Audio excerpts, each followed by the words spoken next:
ઉત્તર ગુજરાતમાં વરસાદે ભૂક્કા બોલાવી દેતા નદીઓ ગાંડી તૂર બની। ઉત્તર ગુજરાતમાં 2 દિવસથી મેઘરાજા તોફાની બનીને વરસી રહ્યા છે। કોરા ઉત્તર ગુજરાતને તરબોળ કરી રહ્યા છે। અનરાધાર વરસાદને પગલે બનાસકાંઠાથી લઈને અંબાજી, પાલનપુરથી લઈને સાબરકાંઠા, દાંતા સુધીના શહેરો પાણી થઈ ગયા છે। ગામડાઓ બેટમાં ફેરવાઈ ગયા છે। ખેતરો પાણીથી તરબતર થયા છે, ત્યારે નદીઓ પણ ગાંડી તૂર બની ગઈ છે। સાબરકાંઠાના તલોદના રણાસણ પાસેથી પસાર થતી મેશ્વો નદીમાં પાણીની આવક વધી છે। ઉપરવાસમાં થયેલા ભારે વરસાદથી મેશ્વોમાં પાણીની આવક વધી છે। ચોમાસાની સિઝનમાં પહેલીવાર નદીમાં પાણી આવ્યું છે। મોટી સંખ્યામાં લોકો નદી કિનારે એકત્ર થઈ પાણીના વધામણા કરવા પહોંચ્યા। પ્રથમ વખત ચોમાસામાં નદી 2 કાંઠે વહેતી થઈ। નદી 2 કાંઠે વહેતી થતા વરસાદની રાહ જોઈ રહેલા ખેડૂતોના ચહેરા મલકાયા છે। ખેડૂતોએ રાહતનો શ્વાસ લીધો છે। ખેતરોમાં ઉભા પાકને નવજીવન મળ્યું। અહીંની સૂકી ધરતી તરબતર થઈ। અરવલ્લીના માલપુરમાં ધોધમાર વરસાદ। માલપુરમાં 1 કલાકમાં 2 ઇંચ વરસાદ ખાબક્યો છે। સ્ટેશન વિસ્તાર અને દુકાનોમાં પાણી ભરાઈ ગયા છે। રોડ પર ઘૂંટણસમા પાણી ફરી વળ્યા છે અને વાહનો પણ પાણીની અંદર છે।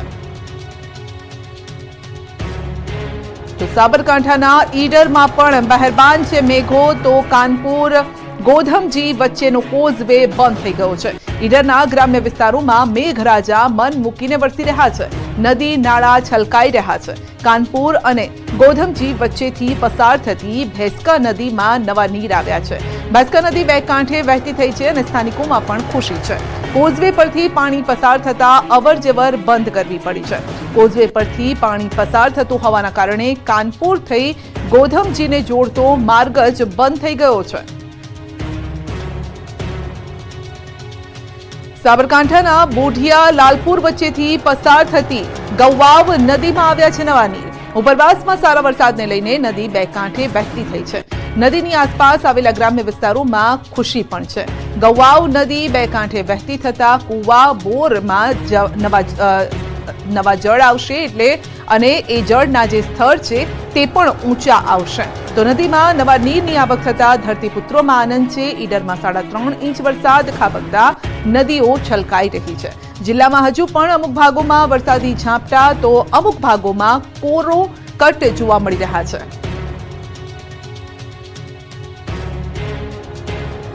ખેડા જિલ્લાના સુપ્રસિદ્ધ યાત્રાધામ ડાકોરમાં મેઘ મહેર જોવા મળી છે। ડાકોર સહિત સમગ્ર ગ્રામ્ય વિસ્તારમાં વરસાદ છે।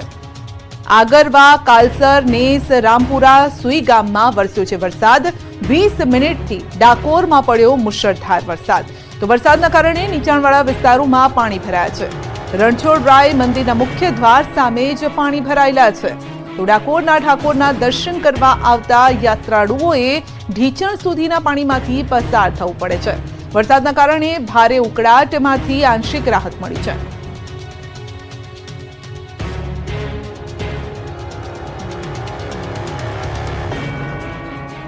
તો ભારે વરસાદની આગાહી વચ્ચે વલસાડનો દરિયો બન્યો છે તોફાની।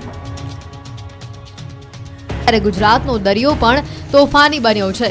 વલસાડ જિલ્લામાં હવામાન વિભાગની ભારે વરસાદની આગાહી છે, સાથે જિલ્લાનો દરિયો પણ અત્યારે તોફાની મૂડમાં જોવા મળી રહ્યો છે। વલસાડ જિલ્લાના દાંતી કકવાડી ગામના દરિયા કિનારે ઊંચા મોજા ઉછળ્યા હતા। 5 થી 10 ફૂટ ઊંચા મોજા ઉછળ્યા હતા। દરિયો લાલગુમ થતા દરિયા કિનારે જવા પર પ્રતિબંધ મૂકવામાં આવ્યો છે।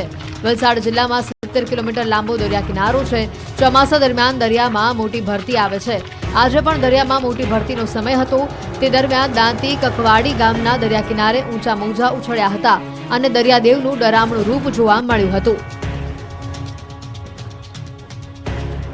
તો 7 દિવસ સૌરાષ્ટ્રમાં મેઘો તાંડવ મચાવશે। અમદાવાદનો પણ કાઢશે ફરી વારો। આખા ગુજરાતમાં મેઘરાજાએ તોફાની બેટિંગ કરી છે। દક્ષિણ સૌરાષ્ટ્ર બાદ હવે ઉત્તર ગુજરાતમાં મેઘરાજા ધબધબાથી બોલાવી રહ્યા છે। બનાસકાંઠા સહિતના પંથકમાં તો આભ ફાટ્યા જેવી સ્થિતિ છે। તો સૌરાષ્ટ્રના સોરઠમાં પણ વરસાદે સપાટો બોલાવ્યો। ત્યારે હજી ખેડૂતોનો પીછો નહીં છોડે વરસાદ। સૌરાષ્ટ્રમાં આગામી 7 દિવસ મેઘરાજા તાંડવ મચાવશે। સૌરાષ્ટ્ર કચ્છમાં વરસાદનું આક્રમક સ્વરૂપ જોવા મળશે। નદીઓ 2 કાંઠે વહેશે। ડેમો ઓવરફ્લો થઈ જશે। ખેતરો જળથી તરબોળ થઈ જશે। હવામાન વિભાગે આગાહી કરી છે કે આગામી 5 દિવસ આખા ગુજરાતમાં વરસાદી માહોલ રહેશે। સૌરાષ્ટ્ર દક્ષિણ ગુજરાતમાં ભારે વરસાદ પડી શકે છે, તો અમદાવાદમાં મેઘરાજા ભૂક્કા બોલાવશે। આણંદ, પંચમહાલ, અરવલ્લીમાં ભારે વરસાદ પડશે। તો સૌરાષ્ટ્ર અને કચ્છમાં 7 દિવસ સાર્વત્રિક વરસાદ પડી શકે છે. સુરેન્દ્રનગર, અમરેલી, ભાવનગર, બોટાદ, રાજકોટ, મોરબી, કચ્છમાં મેઘો ધબધબાટી બોલાવશે. સાયક્લોનિક સર્ક્યુલેશન સક્રિય છે અને જેની અસરથી ભારે વરસાદ પડી શકે.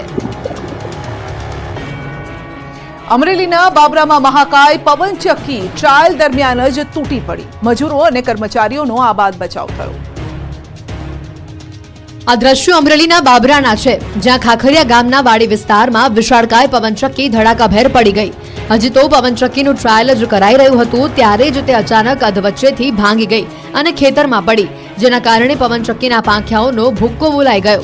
અમરેલીના બાબરા તાલુકાના ખાખરિયા ગામમાં તાજેતરમાં જ ઊભી કરવામાં આવેલી પવનચક્કીના ટ્રાયલ દરમિયાન જ અડધેથી તૂટી જતા પાંખિયા સહિત જમીન પર પટકાયું. પવનચક્કીનું ટ્રાયલ ચાલી રહ્યું હતું. નીચે મજૂરો અને કર્મચારીઓ પણ હાજર હતા. જો કે સદનસીબે તમામનો આબાદ બચાવ થયો છે. ગામની સીમમાં ખાનગી કંપની દ્વારા 2 મહિના પહેલા જ પવનચક્કી ઊભી કરવામાં આવી હતી.